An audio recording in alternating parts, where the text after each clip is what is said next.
ଆଉ ମାଲିକ ସବୁ ଭଲ ତ? ଦେଖନ୍ତୁ ସକାଳେ ହେଇଛି। ଆପଣ ସମସ୍ତଙ୍କୁ ଗୁଡ୍ ମର୍ଣ୍ଣିଂ। ବହୁତ ଦିନ ପରେ ଭିଡ଼ିଓ ଗୋଟେ ଅପଲୋଡ଼ କରୁଛେ ଆଉ ଭାବୁଛି ରେଗୁଲାର ଅପଲୋଡ଼ କରି। ଇଏ ହେଉଛି ମୁଁ ନିଜେ। ଦେଖନ୍ତୁ ଘରେ ତ ଲାଇଟ୍ ନାହିଁ, 4ଟା ରାତି 4ଟାରୁ ପଳେଇଛି।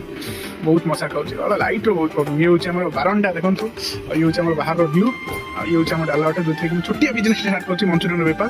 ଆଉ ଇଏ ହେଉଛି ଆମର ଛୋଟିଆ ଗୋଟେ ଦୋକାନ ଘରେ, ଯେଉଁଟାକି ବହୁତ ବେକାର ଚାଲିଛି, କ'ଣ କହିବି।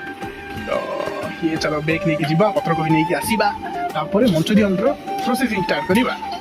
ତ ବର୍ତ୍ତମାନ ମୁଁ ବାହାରିଗଲି ବେଗ୍ ନେଇକି।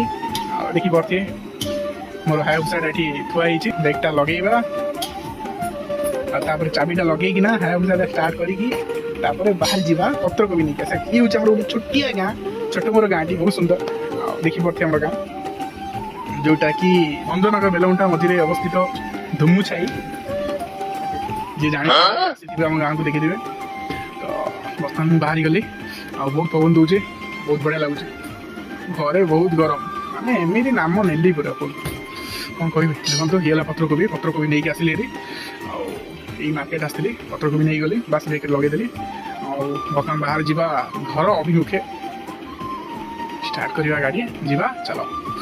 ଆସୁ ଆସୁ ଦେଖିଲି ଏଠିକି ମା ବୁଢ଼ା କିନ୍ତୁ ଟିଫିନ୍ ସେଣ୍ଟର, ଯେଉଁଠିକି ଆମ ପତରା ଭାଇ ଅଛନ୍ତି ଆଉ ହାଇ କରୁଛନ୍ତି, ଦେଖିପାରୁଥିବେ।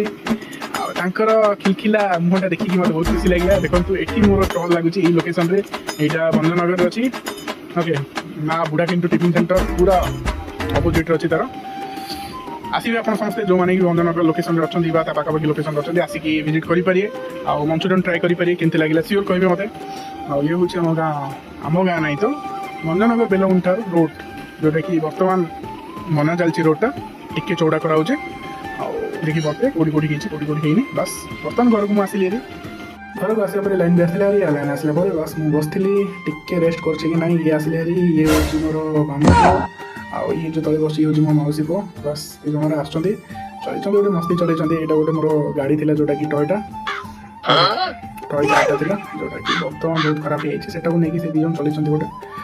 ଆଉ ଭାଇ ବହୁତ ଥକାନ, ଚାଲ ଷ୍ଟାର୍ଟ କରିବା। ବର୍ତ୍ତମାନ ତେଲ କରେଇରେ ବଲ୍ ଚୁଡ଼ା ପକେଇକି ଫ୍ରାଏ ହେବାକୁ ଛାଡ଼ି ଦେଇଛି। ଲାଗିବ ବହୁତ ଟାଇମ୍, ବହୁତ ଗୁଡ଼ିଏ ବନେଇବାର ଅଛି।